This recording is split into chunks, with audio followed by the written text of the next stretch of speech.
I'm Hannah. And I'm Deanna. And you're listening to The Donated Life.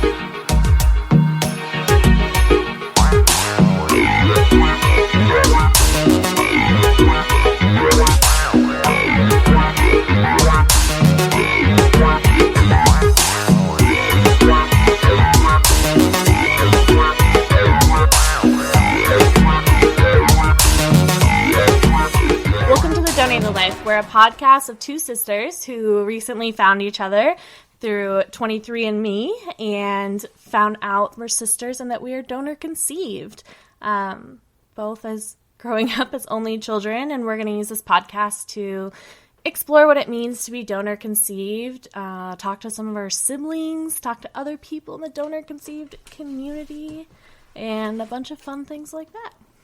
Yeah, and we want to start this with a shout out to one of our brothers, Adam, for creating our intro music. He's amazing. And you can find his Instagram handle on our Instagram account at the Donated Life Podcast. We want to dedicate this episode to our other siblings, or to all our siblings, some that we've connected with, and some that we have yet to connect with, and some that we hope will find us in the future. And, you know, we are creating this podcast because we want a way, of course, to explore what it means to be donor conceived, but also we want to kind of give our siblings a chance, maybe the ones who aren't as ready to get to know us, a chance to get to know us from a distance. So we're hoping that this can work. We have a really cool family already. I think it's weird to say family, but we have a Facebook group, and it's like always the highlight of my week. Yeah, we post like different questions that we want to know about each other, and then it's like this stream of answers where you're all like, oh my god, me too. I think like yesterday, one of our sisters posted, is anyone else socially awkward, or is it just me? And every single one of us is like, hey, same. So basically, it's amazing. We're all ridiculously tall. We all just have like really strange things in common. Along with our nose, cheeks, and chin. Yeah, our cheekbones are to die for. I've always gotten complimented on my cheekbones, and I feel like that's, for a lot of us, that has been the case. And now we know who to thank. Yes. Yes, we do. So on another note, we do have actually quite a few April birthdays. So 5 to be exact. So happy birthday to all of our siblings born in April. April and January are like heavy months for us. I'm a January baby. Bizarre. You're May. I just missed that April group. I know. You missed out on the exclusive April and January clubs we got going on. Dang it. Isn't it funny? I feel like our siblings are a weird like sorority or secret society, and like you are now not cool because you weren't born in the popular months. Yeah, that would be me, get left out of my own new family. I did think about that other day when we were trying to figure out if somebody was a sibling, and I said to somebody, a maybe sister, and they're like, what do? Do you, like, interview them, or is there, like, the whole group has to agree on it? It's like, no, they just have to have the same DNA as us. It's not like a, there's no application. It's, you spit in a tube and you see if you win. Oh, we are a secret exclusive club based on spit. And other things. Yes. So we decided to do this podcast because I recently moved to Austin, and I have spent a lot of time in my car now because of traffic, and I started listening to podcasts, and one day I reached out to Deanna and I was like, you know what? We should do a podcast, because I feel like the first question the first suggestion that probably all of us get when we tell people that we found out we were donor conceived and have 18 brothers and sisters is that you should write a book. You should do this. And so I'm not going to write a book, obviously. And so I think this is the best alternative to that, to give people a chance to hear our story. But then also, again, to give other people who find out they're donor conceived a perspective on what it's like to go through this process. Yeah, I believe it wasn't, do you want to do a podcast? But girl, we're going to do a podcast. Okay, it may have been that. I think but I'm super pumped. I know. I'm really excited. But yeah, so I think it makes sense for Deanna to tell her story first, since, you know, you are the older sister and you found out first about all this crazy stuff. I knew a whole month before you. Ooh, a whole month. Crazy. All right, so let's see. I grew up in Oregon with my mom and my dad. Animals, huge passion for animals. That was my, like, life growing up. I always got questions about, like, not looking very much like my family. I did even ask when I was a kid if I was adopted. And they're like, no. I was like, okay. And just moved on. But I was super into genealogy. I was actually talking to my mom a couple days ago about, you know, asking her, did you guys ever plan to tell me? And she had said that they had talked about it a few times, but apparently when I was 9, I was so fixated on genealogy that they didn't want to tell me because I was so passionate about it that they thought it would just be, you know, too devastating. I have my family lines traced back to, like, the 1500s, and there's books written about my dad's side of the family. My dad's side of the family is really the side that I researched the most growing up. Ironically. Yeah, right? Go figure. Yeah, so always was super passionate. Did a lot of, like, ancestry trees for myself, for others. I've had kids through my work where I've done trees for them. Friends that I've done family trees for. I just really love the historical side of genealogy. About the only type of history I like to listen to or learn about. But yeah, so for Christmas, my husband got both of us an Ancestry DNA kit, and it came like early December, and we got our results back on December 20th. My husband's, we thought, was going to have all sorts of cool information. And for me, I was like, well, I already know everything. I just want to see, like, the percentages of where I'm from. Go figure. His was real boring. Mine was not. I got my results, and it was really weird because that morning, like, I had been waiting for the results to come. And I woke up, immediately checked my email, and saw the results.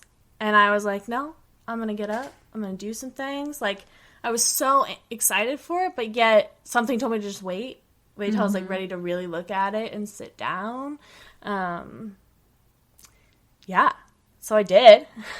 Yeah. And I looked at the percentages of the heritage. Nothing was real surprising. I didn't have, like, a super clear picture because my mom's side of the family is a little harder to track. And so I didn't have, like, a specific thing I was looking for, but nothing showed up that was super weird. And then I clicked on the link that said DNA relatives. And Ancestry, which is different in a few ways from 23andMe, but on Ancestry, when you have siblings that come up, siblings or parents or half brothers or sisters, aunts or uncles, it just labels them as close family - first cousins. So they're somewhere in that range. It doesn't label what they are, who they are to you. So I had my aunt, my mom's sister, was on there. So I was like, okay, that makes sense. And then there was 3 names that I have never heard of before in my life. I was like, what in the world? Who are these people? Like, I know who's supposed to be there, and I don't know who these people are. Yeah, so I just stared at it for quite a while.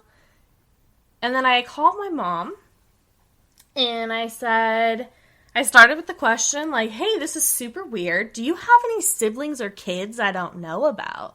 So I was trying to be pretty blunt. She just said, no. That's exactly. You were very blunt when you found me, so I can't wait to say that part. Anyway, go ahead.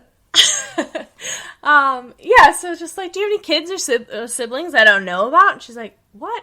No, what are you talking about? And I was like, well, I got my DNA test back, and there's 3 people that are close family, and I don't know who they are, and they're up there with my aunt, so I figured they're probably instant. I don't know. And she says, no, your dad's side of the family is complicated. You'll have to ask him. Your dad's side of the family is complicated. Oh, that's perfect. So complicated. That was a good reaction on her part. Like, very, I mean, it's true. Your dad's side of the family is complicated. And that's funny. I love that.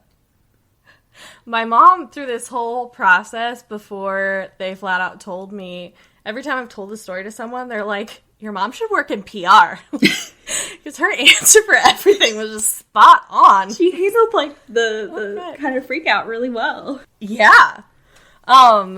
Yeah, so, you know, she said dad's side of the family is complicated. All right. So I call my dad. And, you know, he's really confused. And he's saying, like, I don't know why you're so obsessed with this all the time. Like, if it really means that much to you, I'll sit down and look at it with you at some time. Okay. And he kind of, like, he did a good job of comforting, like, oh, no, it's all fine. Like, everything's okay. We'll look at it. It's no big deal. So I was like, okay. Cool. All right.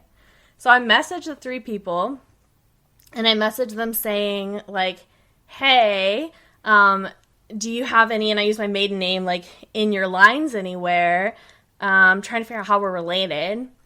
Meanwhile, like 30 minutes later or so, my dad calls back, and he says that his blood pressures rose, and he is really frustrated that I'm digging up these old parts of his life, and that if I find things, he doesn't want to know. And he doesn't understand why I can't let it go. And so I said, so if I find things, you don't want to know anything. And he said, yeah, I don't want to know. Okay. So I'm sitting staring at the computer, which I did pretty much that entire day. And, well, the entire morning. Calling my 3 best friends, like, cycle dialing them. I call one, and then I call the next and the next. Like, oh my God, what is happening? And then I get an email back from our brother Adam, who, I wish I had the email in front of me because it was just so perfect. He says, oh, hey, nice to meet you. You're probably my half-sister. His mom was a single mom by choice, so he never had a dad in the picture. So he found out when he was 13, and so he's, you know, to him it's much more, like, nonchalant. And he's like, yeah, you're probably my half-sister. It's weird, huh? I was created from a sperm donor. Don't let this blow up your world, but, you know, contact me if you need anything. I love it. Love it. And just that line has stuck with me so much, that don't let this blow up your world. Yeah. It's so priceless. Mm-hmm. So I read the email, and I walk into the kitchen, my husband was doing the dishes, and I just, like, showed him my phone, like, what? I mean, I'm an only child, like, even the thought of having a brother was so bizarre that I was like, no, that's not real. So I immediately thought, okay, my dad's a sperm donor. No wonder he's freaking out. Like, yeah, he's got a bunch of kids out there that are going to want to get to know him and talk to him. Yeah, and then it took about, I'd say 20 or 30 minutes where I'm sitting on the couch, and all of a sudden I just go, oh, shit, I could be from a sperm donor. I don't know why it took so long to hit me, but my immediate was just like, oh, yeah, he's a sperm donor. That's, like, where it is. And then it's just like, oh, my God. I mean, I guess you don't want to, like, that's a crazy concept to think that's not your dad. Yeah. You know? Like, obviously, he's just other people's dads. I mean, I felt the same thing. Yeah, and that's what I just, like, couldn't even originally comprehend the thought that, like, we wouldn't be biologically related, where, like, now I look back on it and I think about, like, things growing up and physical appearance and just different ways that I felt, and it all makes so much sense.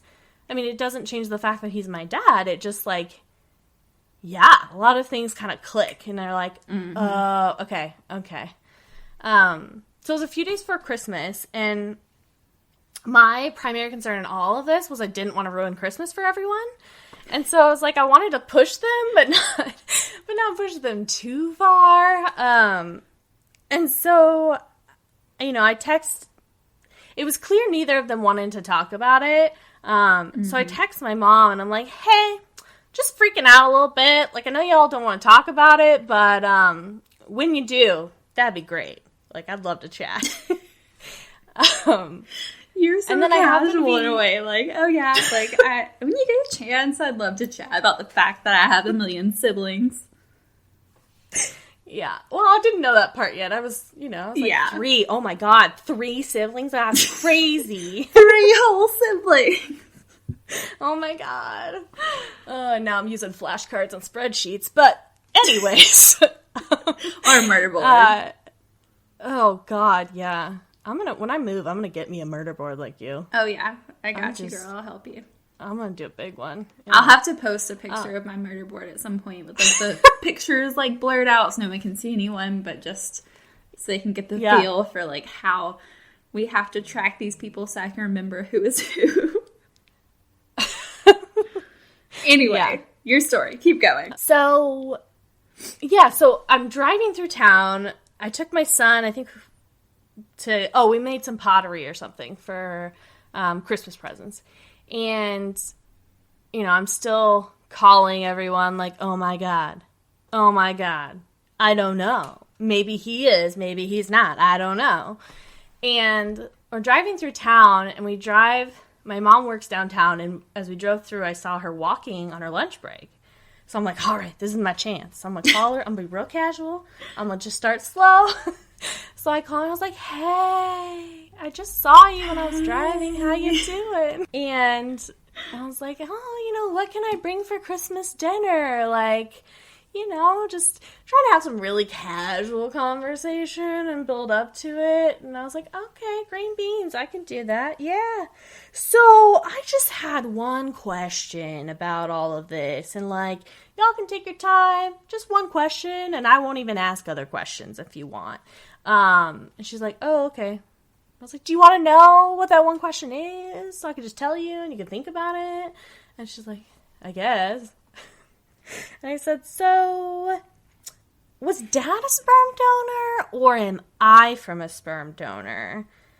And without missing a single beat, she goes, that's an odd question. And the conversation ended. Oh my gosh, I love your mom. I think I love her. Didn't even miss a single beat. Just, that's an odd question. All right, well, we'll talk to you later, sweetheart. Love you. Okay. Sounds good. Oh my gosh. It's very confusing. Yeah, so I went to bed that night with just, like, a million thoughts racing through my head of, like, what's real, what's not real, could it be this, could it be that, like, yeah. Just so many questions.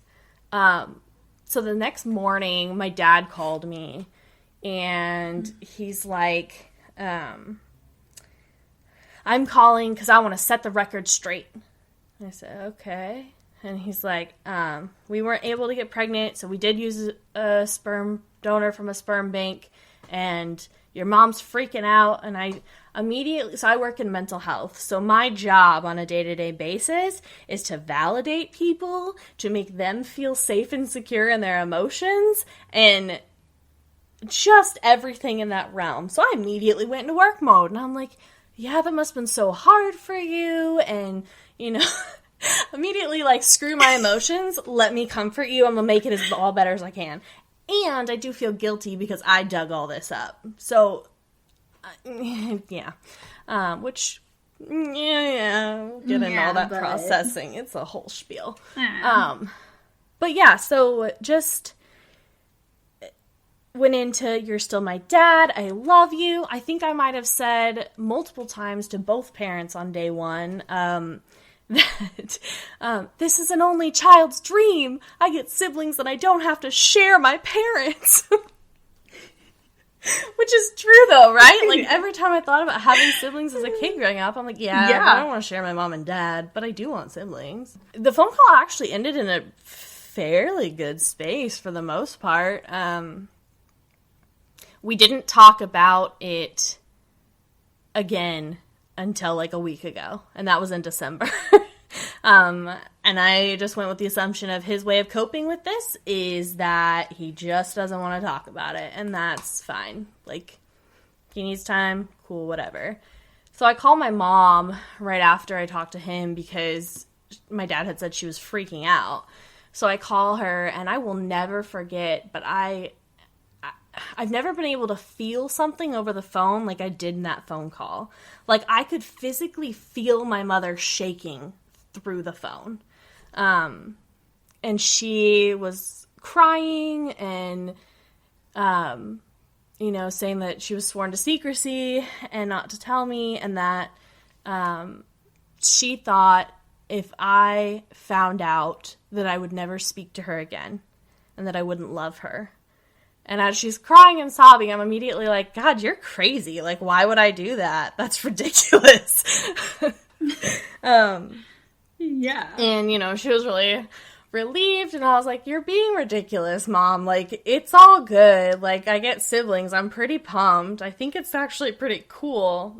I'm not mad, which I think is so opposite from what she expected. Yeah. Yeah. I mean, you're alive. Like, you would not have been born. Yeah, and they went through a hell of a lot of trouble to get me here, so thank you. Yeah. My mom had said that she really wanted, they had talked about adoption, but that she really wanted a child that was biologically related to her. And I think that had I not had, like, if I hadn't have been biologically related to my mother, I think I would have been completely devastated.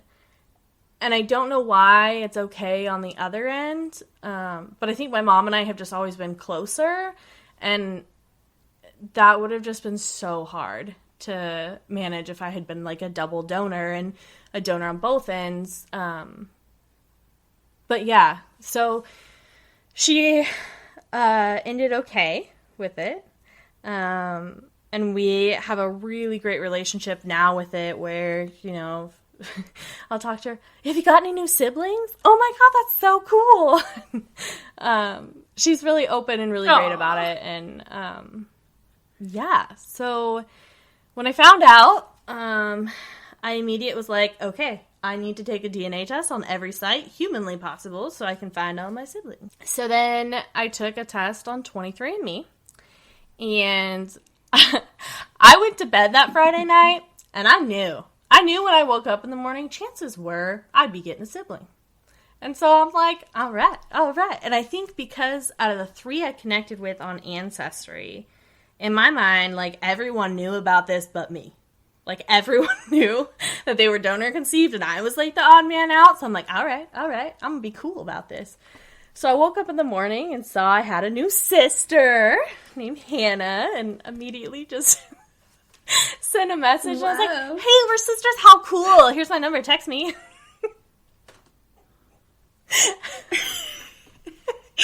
Oh my gosh, that message. I'll never forget that message. But I'll let you take it from there, sis. Yeah. Yeah, so my story is a little crazy.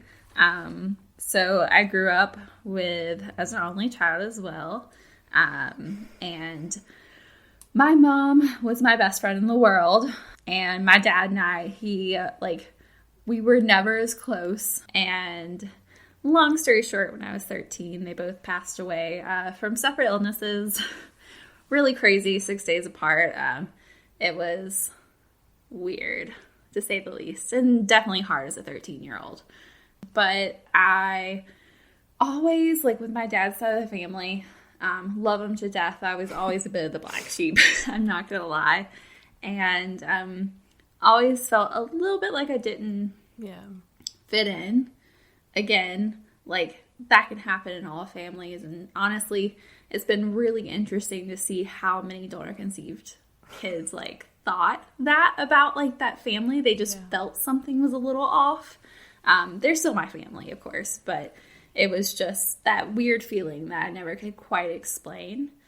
And then, you know, I grew up living with my aunt and had a really, like, blessed childhood, you know, considering everything that happened. I had a really, like, loving family around me. But I've always been super interested in genealogy.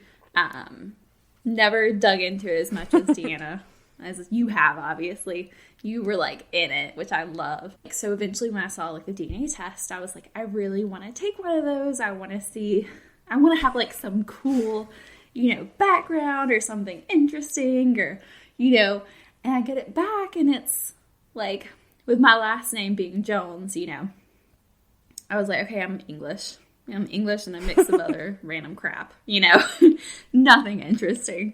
And then I get my 23andMe results back. And of course, I'm like 60% English and Irish. And so I'm immediately like, okay, it's English because they group them together on 23andMe. I'm like, obviously I'm from England, Jones, boring, whatever. Like nothing interesting whatsoever. But I did have a couple of like second, first cousin kind of mixes on there. And I couldn't figure out where they were from. So, like, I started talking to one of them, I guess, like, last spring, and just asking, like, hey, do you know how we're connected? And she was like, no, I have no idea. Do you know any of these names? And I'm like, no. Do you know any of these names? She's like, no. And so eventually I was like, whatever. We can't figure it out. The system's flawed. Whatever. How long were you on 23andMe before we connected? When did you do your test? Okay. I mean, it's been like a year or so. Okay. It's been some time.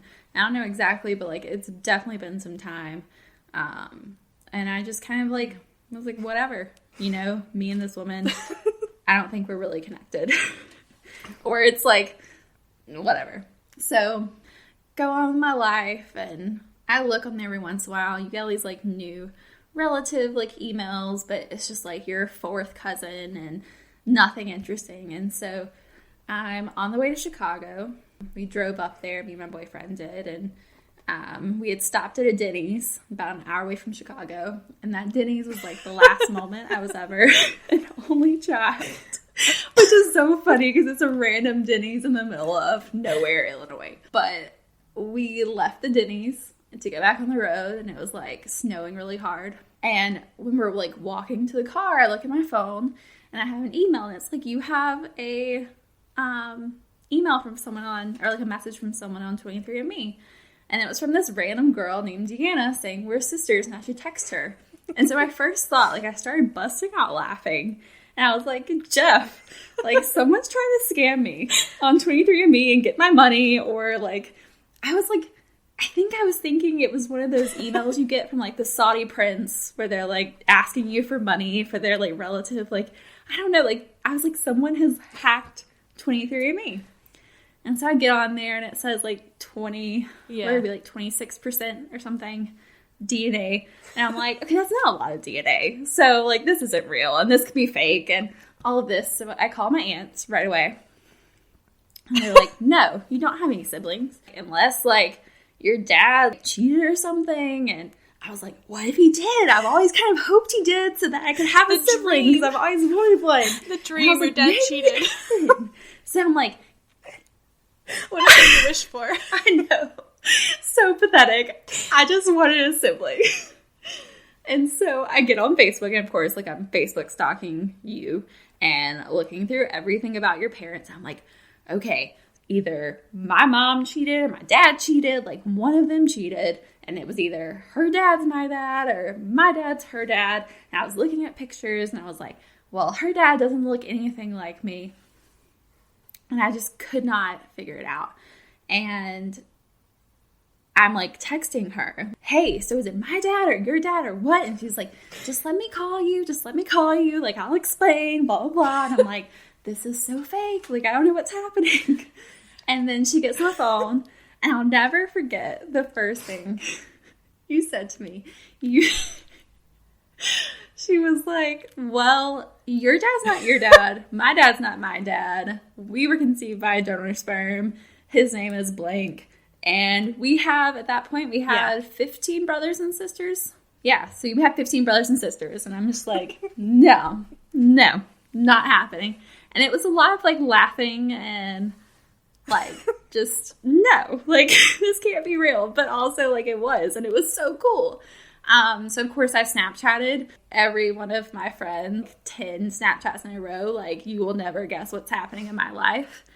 And then I remember getting to Chicago, and, like, the first thing I did when I walked into my Airbnb was like, hey, so guess what I just found out? To this random guy I'm staying with and all of his friends, and he ran, like, this company out of his apartment. So it was, like, all of his employees. I just made them stop their work to listen to my story.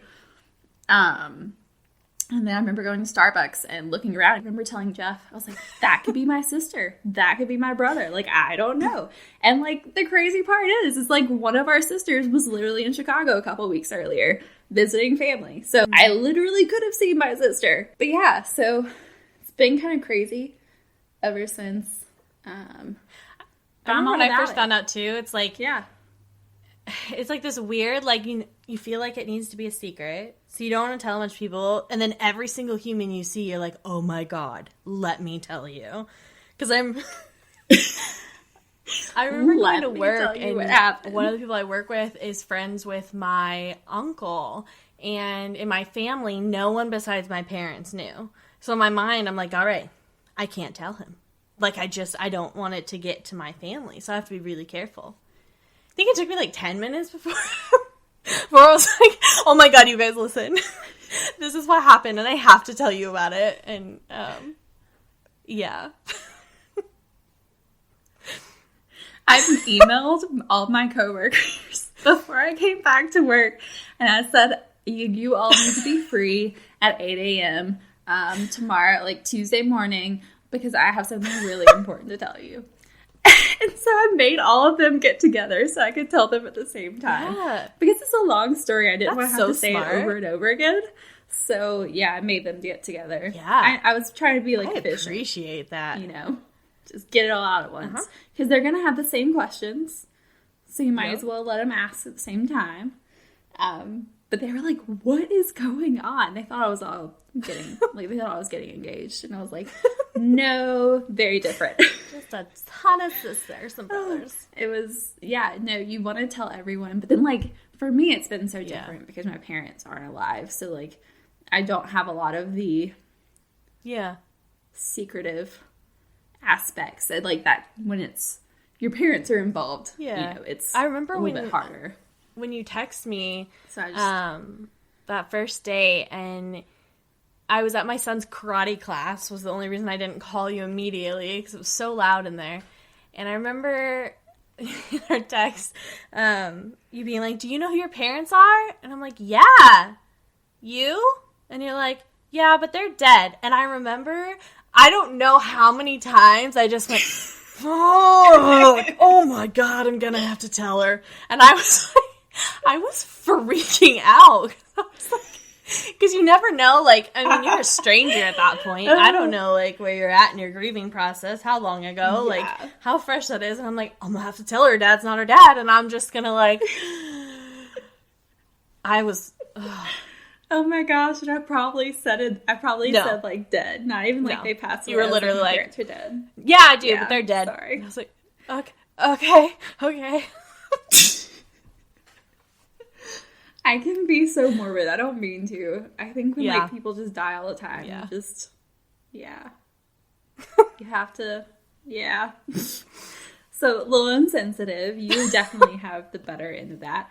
And actually, that kind of segues in perfectly to our next topic, because you were definitely the best person to first contact our, I guess, sperm donor, aka biological father, aka biodad, aka in Facebook groups it's called a BF, which really confuses me. It means biological father, but every time I see it, I think like boyfriend, best friend, not biological father. That's a horrible. Reading that in a different context really changes what you're reading. Yeah, you're like, well, my BF. Oh my god.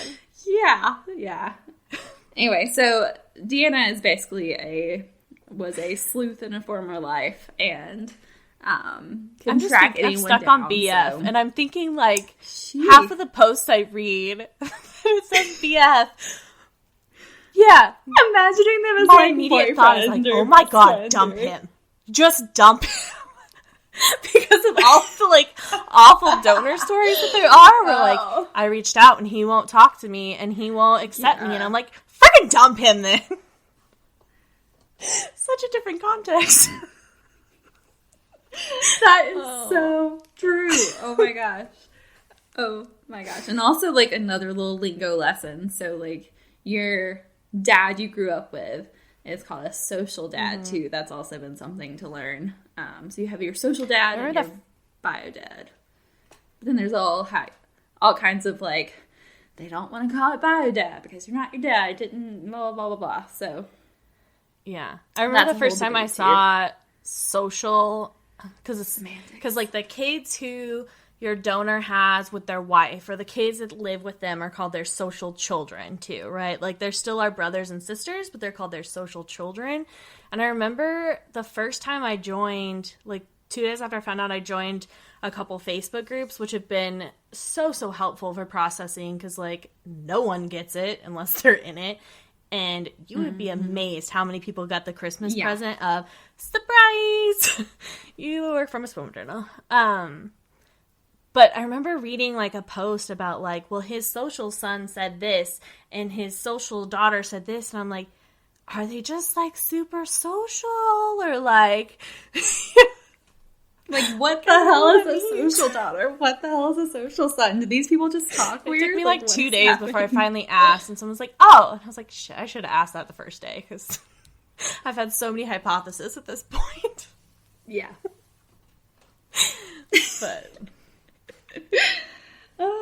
But yeah, so do you want to tell how you found our biological father? Like I said, I'm pretty familiar with like genealogy and building family trees. So on Ancestry, you get linked with different like second cousins, third, fourth, fifth cousins. It shows you how much DNA you have in common.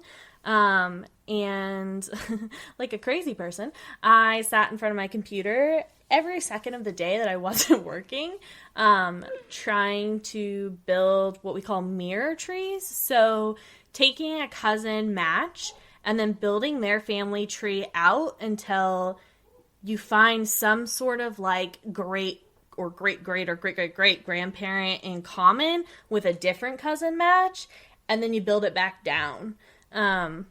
So that sounds so cool. Oh god, it's awful. You're so smart. Yeah, so I did a lot of that. I was super fortunate. I found, it's funny because this isn't even a guy that I had matched with at any point. He just had an Ancestry account but didn't have DNA posted. But I recognized the name, and I was trying to figure out what children came from this certain group, so I could fill out the family tree better.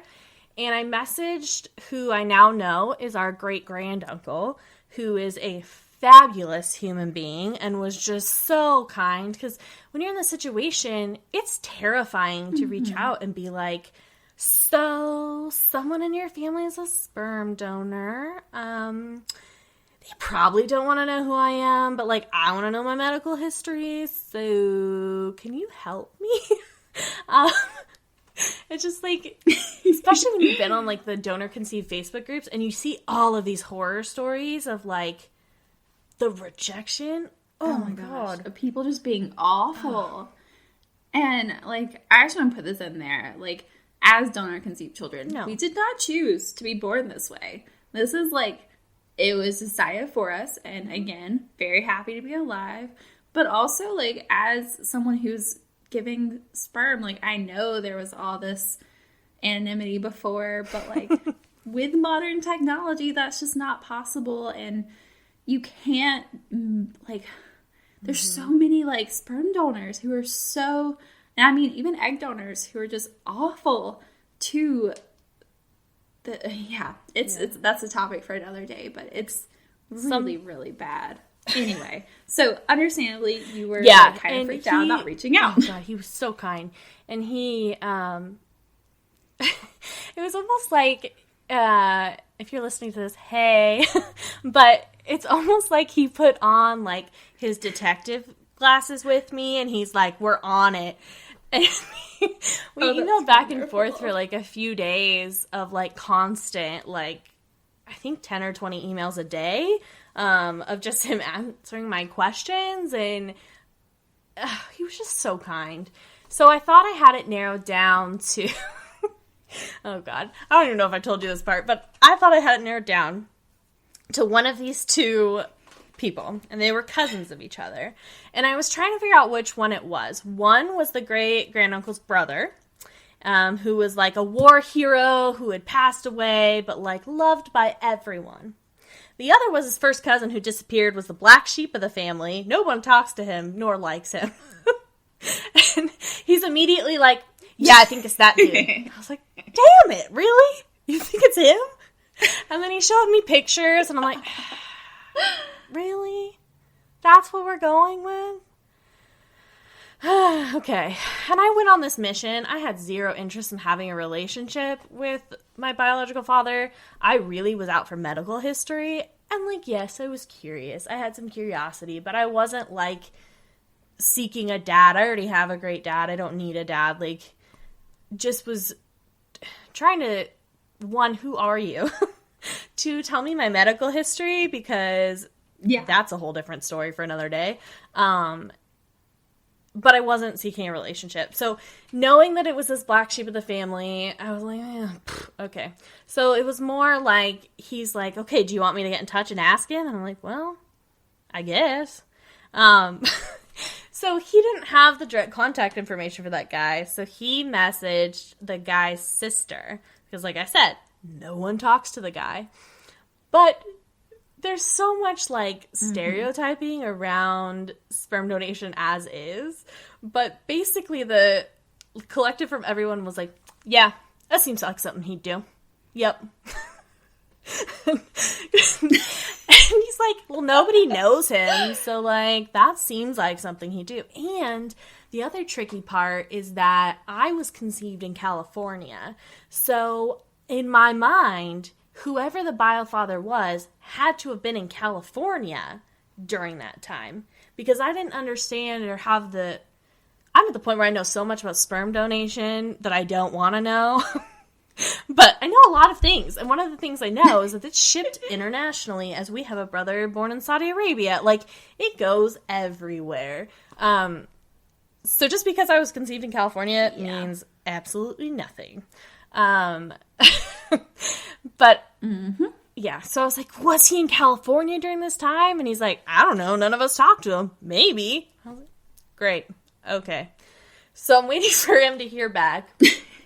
And then I get a second cousin match, or second or third cousin, I don't know. A new cousin popped up on Ancestry.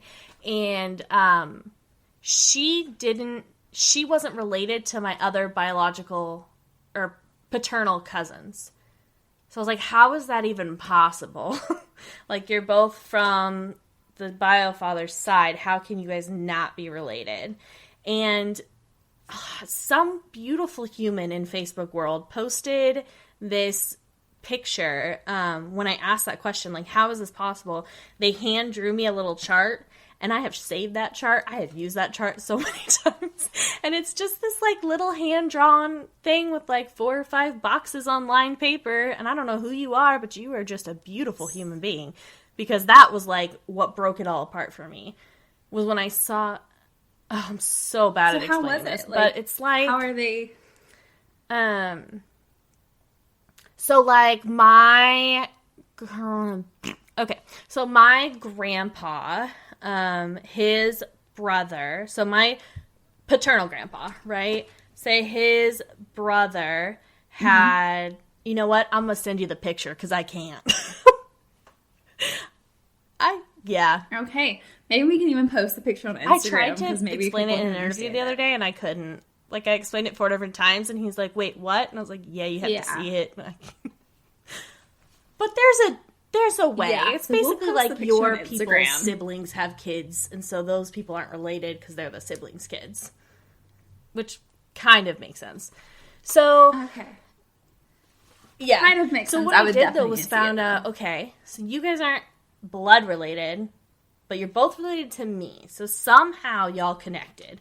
So finding how those two people connect was the key to solving everything. So finding where they connect, which two families came together, and then going down from there led me to 2 brothers. So it was one of the 2 brothers. So I emailed the great-granduncle, and I said, hey, I know you just reached out to the black sheep of the family, and I sure appreciate that. I know that was really uncomfortable. It's not him, though. So it's got to be one of these 2 people. And I'm again asking, like, was either of them in California in the late 80s? And he's like, no. And I was like, but here's my theory on why they could have been. And he's like, but they weren't. And I was like, but here's how they could have been. Like, I'm telling him, like, I know you know them, and you know they weren't, but this is why they might have been. And now understanding the sperm donation process is not as simple as, like, in and out. It's, like, a much more complicated thing. So he emails, and one of the brothers actually can't have kids. So that made it real simple. Narrows it down pretty quickly. Yeah, and so our bio father was like, oh, that's me. And so I got an email, let's see, probably like January 4th or 5th, like really early January, from the great-granduncle that said, congratulations, you found your biological father. His name is... I was like, that's amazing. Whoa. And I just remember sitting there like, I did it. Oh my God, I did it. And just like, there's this weird power in knowing that name. Like, even if he were to never talk to us and we never knew anything, just knowing the name felt so powerful that it was a big relief in itself. And in the email, he said, you know, he needs time to tell his wife and time to process because he's pretty shocked. And, you know, he just needs time. I said, that is totally fine. Like, I am in no hurry at all. And at this point, he, like, doesn't even, I mean, you barely even know how many there are. Mm-hmm. And so he definitely did not know how many there were. Yeah, no, he didn't. Yeah. Our first phone call was really interesting. I'll never forget the double take of, I'm sorry, how many? But, yeah, so I emailed him back and I was like, okay, so if I write a letter, will you give it to him? And he's like, yeah, absolutely. So I'm thinking, all right, I'm going to spend the next 2 weeks drafting a letter. I'm going to take my time. I'm going to write it, make sure it's all right, make sure everything looks great. So the next day I got an email from our biological father. And, which just really caught me off guard. And it just said, hey, I don't know what to write. Do you want to talk sometime? And I remember, which after talking to him later, he's like, it was either that or Luke, I am your father. And I didn't know your sense of humor, so I went with the first option. Oh my gosh. That's definitely him. Yeah. And so I had like a work dinner party that night, and I just kept like looking at that email like, oh my God, I gotta respond. Like, it's weird because it's almost like I feel like I'm not ready, and yet I started this, so I kind of feel obligated, like I should respond, but I'm also not ready for this. So I waited overnight, and the next morning I emailed him a really, really long email about, like, I'm really not trying to invade on your life. Like, I know that I was never supposed to know who you are. Like, I'm sorry if this is disrupting you. I really appreciate what you've done for my family and giving me the parents that I had. Like, I'm not looking for a dad. I have a dad. I'm curious about you, and I want to know my medical history. And just, like, a really long, it was almost like a weird apology in a way. But I think I've read so many horror stories. I was terrified. Yeah. No. I mean, understandably. I mean, people have been, sent their donors letters and got lawsuits delivered back to them. Like, yeah. It's scary. Yeah. So I almost immediately got an email back. Like, I don't even know how he read it all because I got one back so fast. And I was at work, and he had said, like, hey, I'm so glad you emailed me back. I've been refreshing my email constantly.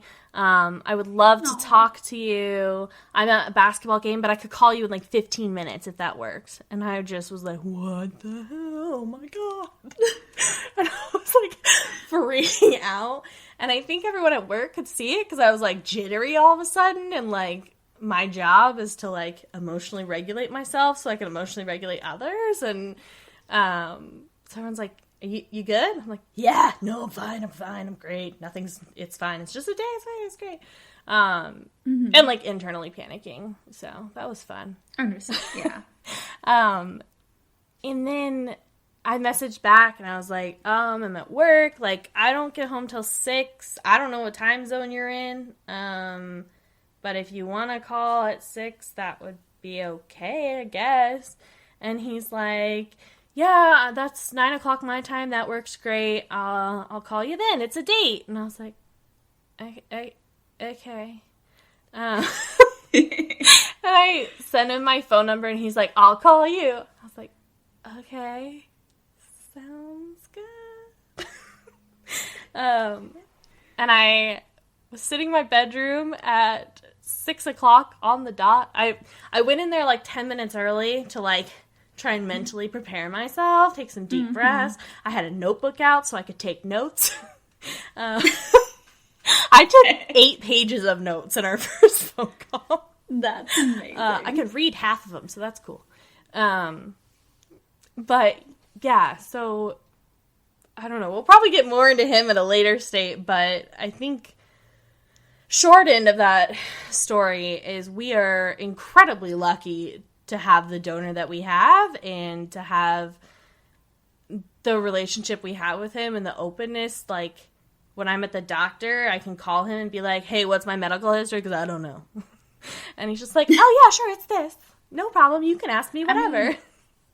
I think the first time I talked to him on the phone, what really struck me is that he said, I'm here for whatever relationship you want. Mm-hmm. Like, if you want more relationship with me, great. If you don't, that's fine too. He basically is like, I don't know what I'm doing. I'm just trying to like figure it out. Unfortunately, there's no manual, but I'm here to be how much or how little in your life as you want me to be. Yeah. And that was just so great because it's like took a little of the pressure off. Mm-hmm. Like, because it's just weird. Yeah. It's so weird. Yeah. For me, I was like, wait, like both of my parents were dead, but now they're not.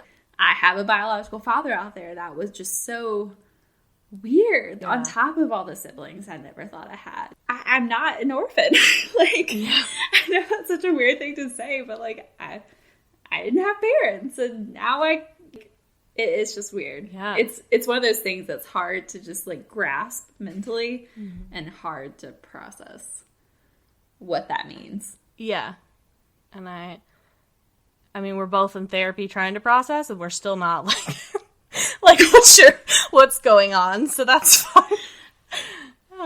Therapy is wonderful, y'all. Yeah. If you are not in therapy, do it. Even if you think your life is perfect, like go talk to someone and understand like why you're feeling the way you are. Yeah. And if you find out you're donor conceived, definitely go to therapy and just talk about like these weird emotions. I mean, we'll talk about this more later, but I mean, the emotions you feel. Mm-hmm. I would laugh that first day and then I would cry. And then I would laugh and then I would start crying. I was so excited about the siblings. I was so confused about what this meant. I was looking back at things with me and my dad's relationship and kind of understanding things a little more. And it was just, it's crazy. It's a roller coaster. It really is. And I think I've gained like this secondary respect for my dad too, of like all the times that he could have just been like, well, you're not mine, and never did, no matter how big the argument or how big like anything. I've never been anything but his daughter to him, and that just is really amazing too. And teenage girls are hard. Oh yeah. So I can imagine it would be tempting for anyone. Oh yeah. At that point. Yeah. Well, I guess that's gonna be it for today, because this is longer than we normally are gonna go. Yeah. But we just wanted to tell our stories and give you kind of a basic idea of what we're gonna be talking about, I guess. Next week's topic, we're really gonna talk about, we're gonna start kind of a 6-part series of the different stages of processing what it means to be donor conceived, starting with what happens when the bomb drops and when you find out and all of that. And hopefully we'll hear and talk about maybe some other members of the donor conceived community and get their perspective on it as well. And if you have questions about what it's like, just that moment of finding out and when you feel like this bomb is dropped on your identity and on what family means to you and all of this stuff, please send us your questions, because we would love to answer those as well. You can find us on Facebook, Instagram, and Twitter under The Donated Life. You can also visit our website, thedonatedlife.com. You can submit your questions there, or you can send them to thedonatedlife@gmail.com. And we definitely want to hear what questions you have for us. I mean, of course, when people find out we're donor conceived all the time, we get a lot of different questions, or they may not even be asking about, or like anything about being donor conceived. I had a girl the other day say, "Oh, like, so you're from Mississippi, right? Is your whole family live there? Like, or is your whole family located there?" And I was like, I just started laughing at her, and she was like, "Are you okay?" And I was like, well, I mean, they're kind of everywhere now. But that's a story for later. But yeah, so we want to hear your questions and we want to know what you're thinking. And if you're donor conceived, feel free to share your story with us. Yeah. We want to hear your stories as well. Absolutely. My new favorite question to get asked in like a very fresh, nice to meet you way is, do you have any siblings? Because I'm just like... That's a loaded question. I haven't been asked that yet. I've been waiting for that moment. I want to tell someone, or I want to play like the 2 truths and a lie game. Yeah. I feel like I have such a great lineup now. And in the past, I didn't really. Yeah, we played that game on our sibling Facebook group, and it was so interesting. Especially since we don't know each other, but like we're siblings. Just to find out all these things. It's so cool. I love it. Yeah. And then after our like 6-part series on kind of the processing, we're going to start having sibling interviews. Some of our siblings are willing to come on and talk to us and tell their story. So we're really excited about that. And we'll also be trying to get other members of the donor conceived community or parents or, anyone whose life is basically impacted by donor conception. We're going to get them on and talk about different topics, anything from like nature versus nurture, accidental dating stories, and more. Yeah, there's siblings who accidentally date each other. It's unfortunate. Never been so thankful my husband took a test too. Oh my gosh, that's the first thing I called Jeff's mom and I said, you're sure you're Jeff's mom, right? And yeah, and his dad is his dad, right? Oh, God. Like we need to have that conversation like right now. And you need to be real with me. We don't have to tell him, like you just need to be real with me. We'll get there. Oh God, I can't imagine. But yeah, anything else? Yeah, please subscribe. You can find us on Stitcher, Spotify, Apple, Google, wherever you listen to your podcast, we're probably there. And if we're not, let us know and we'll be there. Well, that's it for now. Thank you for listening. And we'll hope to see you next week. Bye. Bye.